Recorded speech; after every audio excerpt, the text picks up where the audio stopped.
Hello people of YouTube, 'tis I once more, the Crimson Assassin, here today to give you guys another spectacular anime review. How are you all doing? I'm doing fine, thank you very much. So today people of YouTube, we're gonna take a revisit back to an old franchise, a franchise that I just started watching beginning of this year. I believe it was late January of 2017, this year. I started watching a franchise that I got really interested in, and a franchise that I've always meant to watch but never went to until January of 2017, and I saw its prequel's predecessor, and now we're going to take a look at the sequel to that prequel. Today, people of YouTube, we're going to be checking out Fate Stay Night. Now, I just want to forewarn everyone, this is not Unlimited Blade Works. We are talking about the original 2007, 8, or 9 version, I don't know what I'm talking about, version of Fate Stay Night. So this is not Unlimited Blade Works, this is just Fate Stay Night, the original, okay? There's a few reasons why I opted for the original, but we'll forget about that for now. But regardless, we're going to take a look at Fate Stay Night, the original. So the story of Fate Stay Night takes place 10 years after the events of Fate Zero, or, you know, its prequel, you know, Fate Zero, whatever. And you follow Shiro Emiya, as he's a normal high school student who ends up getting roped in to another Holy Grail War. A Holy Grail War is pretty much the same thing as what it was last time, where 7 masters and 7 servants fight in a battle royal to compete for the Holy Grail, and whoever wins the Holy Grail gets whatever wish that they desire. So Shiro ends up getting roped into this by complete mistake, by complete accident almost. And so you see Shiro as he tries to fend off against the other servants, while also trying to form a relationship with Saber, his servant.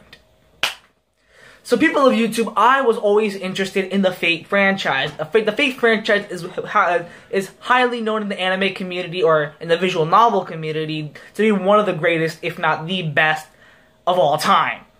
And to some extent, I kinda agree, but in most extents, you know, I have a subjective opinion when it comes to Fate Zero and Fate Stay Night and whatever. I actually really did love Fate Zero. I thought Fate Zero was a really spectacular, fun anime to watch, and I think there were a lot of benefits for me just watching Fate Zero, then going into Fate Stay Night, because I saw all the tie-ins to Fate Zero. So like when I was watching Fate Stay Night, I was like, oh my god, so that's how that tied in. So I know what this guy's relationship like, or you know what happened to this dude's father, or just some shit else. It was actually very beneficial to watching chronological order. So in that regard, I was actually very happy. I think I made the right choice.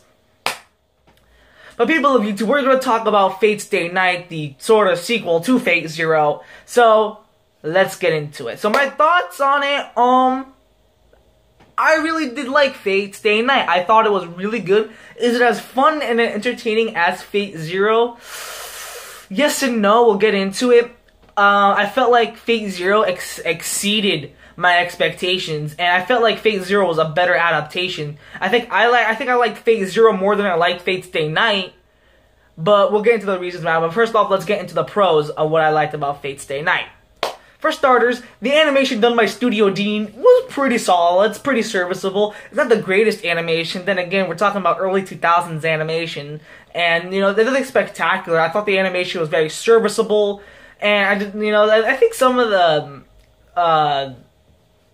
tone, I would say, like there's darkness. Like some scenes were like very dark and moody and shady, while others were kind of like light in tone. It had a very shift in tone when it comes to the colors and backgrounds of the animation. But I did overall like the animation. I thought it was very solid. The action scenes were really fun and entertaining to watch, especially the ones featuring sword play. I thought those were the best ones. Like with 2 people going at it with the sword. I thought they were freaking awesome.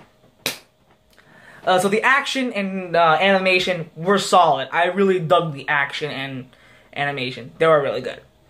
The story, okay, I liked the story of Fate Stay Night. I thought the story was really handled, and I thought it was handled way better. But I kind of like the story in Fate Zero a little more. As the fact that, sure, I loved what direction that this story was going in, Fate Stay Night. I don't know, there was something that I think there were a lot of twists in Fate Zero that still kind of caught me off guard. Like, I wasn't expecting some of the shit to happen in Fate Zero to happen, and it did. Some of the shit that kind of happened in Fate Stay Night story, I kind of predicted, and, you know, again, it's not a bad story. I thought this story was really, really, really good. I thought it was entertaining and really fun, and it did get me invested in the world that they were living in and all that stuff. So, all in all, I loved the story of Fate Stay Night, but I felt like the story in Fate Zero was way better. And one of the things that I liked overall in Fate Zero were that in the story, you also got to see a lot of insight on the characters and their backstory. Well, yes, in some extent, you do get to see a lot of the characters' backstories in Fate Stay Night. I didn't feel like they went really head on in. They didn't really dive into their story. They didn't dive into their backstory. Like, but the characters that we did get to hear their backstories on, I thought were really well handled. Saber. Speaking of the characters of Fate Stay Night, Speaking of the characters in Fate Stay Night, I liked almost all the characters in Fate Stay Night. I thought them all to be very fun, entertaining, and very fun to watch. Starting off with the main character, Shiro, at first I honestly thought that he was just kind of your one-note, stereotypical kind of shonen character who just always wants to help people no matter what, and like no matter on what circumstance, but no matter what, he just wants to help people because, you know, he's the main character and, you know, why the fuck not?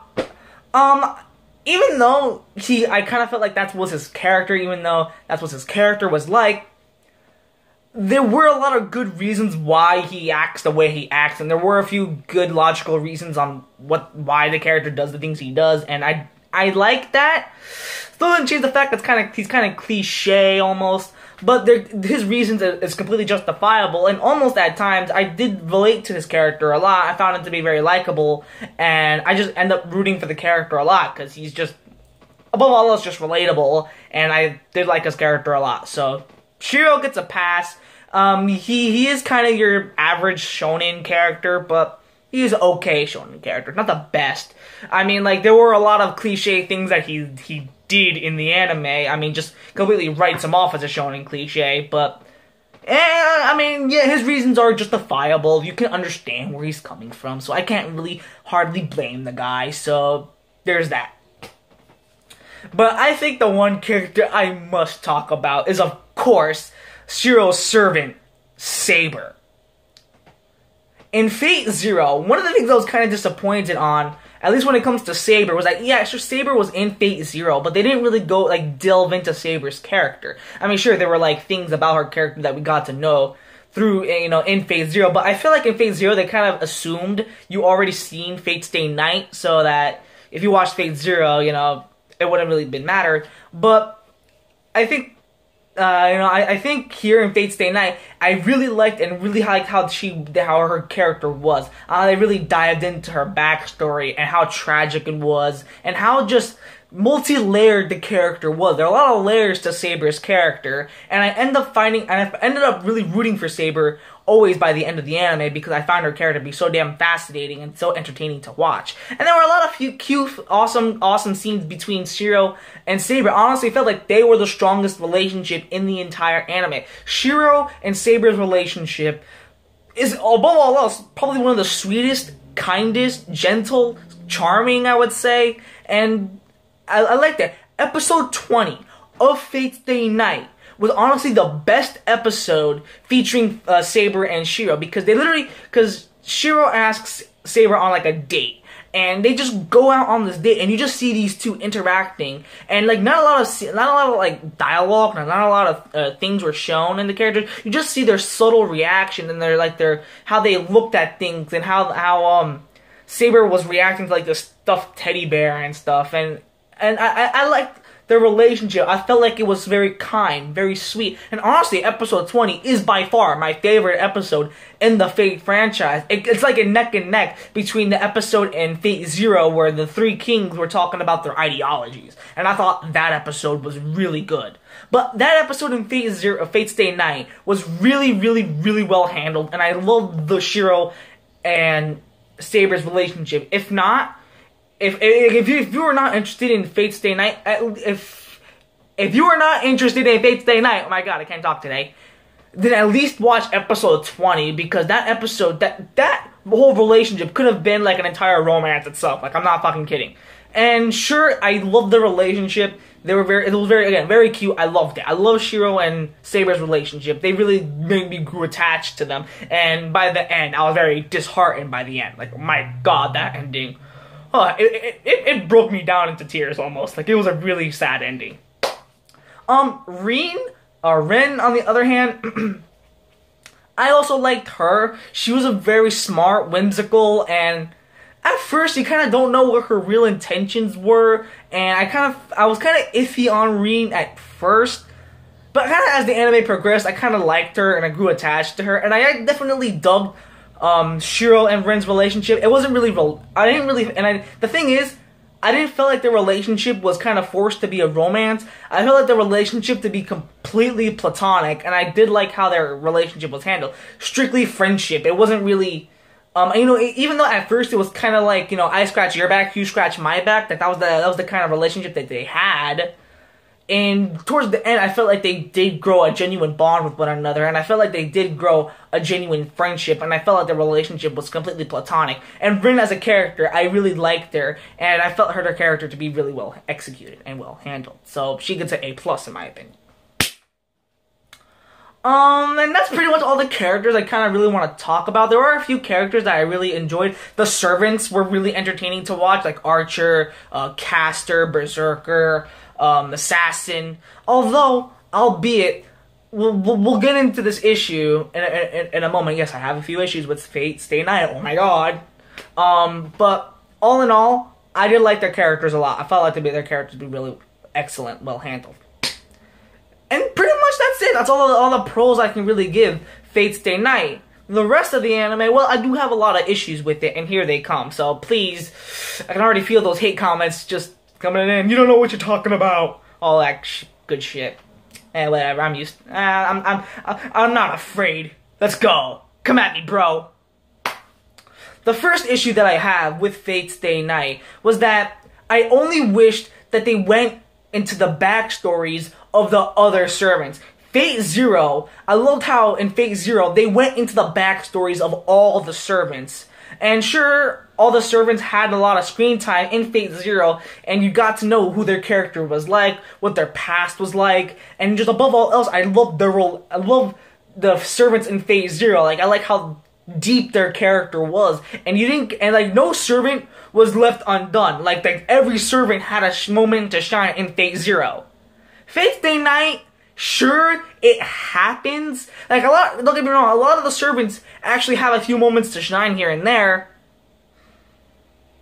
It's few and far between, and I felt like it was kind of more or less sidetracked than anything else. Perfect example would have to be Lancer, as you only see Lancer in like episodes 1 and, not 1 and 2. You see him in like a bit of episode 2, the rest of episode 3, and you don't get to see Lancer until like the end of the anime. And that's kind of bullshit. Like, I wanted to know more about Lancer and what was he like. And not just Lancer, also some of the other servants like Berserker, Caster, definitely Assassin. And Assassin was the most interesting servant out of instead of Saber. I was more interested in Assassin because he had a definite rich backstory that could have been done excellently. And Caster too. Assassin and Caster were the two interesting servants that could have had a lot of interesting character development that were completely sidetracked, and I didn't like. And I did like how they kind of fixed that issue in Fate Zero, where you actually get to see a lot of the history of the servants in Fate Zero. And Fate Stay Night, they don't do that, and I was kind of upset, and I really wanted to know what these characters were like. And plus all else, there were a lot of characters that were pretty superfluous and completely irrelevant to the overall story in the anime. For example, this really annoying teacher lady who pops in now and again. She was the most annoying character ever. Like, I even post her on Instagram because I did not like this character a lot. I found her character to be more of an annoyance than anything else. I didn't like her character. I didn't like who she was. She was completely irrelevant and superfluous. And not just her, also Sakura. And the thing is, since I've seen Fate Zero, I know her relationship with Rain. I don't want to give that away. But Sakura was a character I was really interested in to finally understand, like, why is she, how does Shiro and Sakura met, like, what was their really relationship was like. You don't really see that in Fate Stay Night. And in Fate Zero, one of the characters' backstory was that he really cared for Sakura, and he wanted to help Sakura. Well, they didn't really do much with Sakura in Fate Stay Night, and I was kind of upset. Thank God they fixed that issue in Fate Zero. But if you're gonna watch Fate Stay Night and not watch Fate Zero, it's gonna be an issue for you. So let's just leave it at that. And when characters, and my last issue is that when characters actually die in the anime, they don't really, they didn't really leave much of an impact on the characters, and it kind of felt like it was kind of like a meh thing, anything else. Perfect example would have to be one of the masters. Shiro ends up finding out that one of the masters was one of his closest friends, and when he finds out that he dies, nothing. Like he didn't really bats an eye. He doesn't really react much, and it was kind of thing. So they kind of made some of the deaths in the anime kind of feel irrelevant and not really serve any purpose and not leave any impact on the characters psychologically or anything. So there's that, and I don't really have much other issues that I could have with Fate Stay Night. I did like Fate Stay Night. I thought it was really excellent, well handled, although I enjoyed Fate Zero a little bit more. Now, some of the issues that I have with Fate Stay Night are probably fixed in Unlimited Blade Works. And yes, people of YouTube, I will watch Unlimited Blade Works. Don't get me wrong. I am very interested in Unlimited Blade Works, but you're gonna have to give me some time. I think I got a few other animes I kind of have to watch before I can really delve into Fate Stay Night Unlimited Blade Works. But when the time comes, I definitely will check out Unlimited Blade Works. I really hope it's better than Fate Stay Night. And from all reports, it is. So there's that. Also, one last thing before I end this video off. Do check out the English dub. I felt like the English dub was really good. I liked the English dub for Fate Stay Night. You had Sam Riegel. You had some of the characters, some high, well-known voice actors and actresses. The only character I really recognized was Sam Riegel because for some reason he was pretty much almost everywhere in the late 2000s. So Sam Riegel, there you go. But that's besides the point. I did like Fate Stay Night. And for that reason, it gets a final verdict of a solid 7 out of 10. I do think it has a lot of shortcomings, and if you really are just interested in the story of Fate Stay Night, you're gonna have a good time. But for me, it gets a 7 out of 10. I do hope that Unlimited Blade Works is far superior and far better. I don't know. We'll see. Okay. So this video is already long enough as it is, so I kind of have to wrap things up. So people of YouTube, if you would like to see more of this channel, please consider subscribing. Follow me on Twitter and Instagram right here. And until some more videos come, you guys, I will see you guys next time. Peace, YouTube.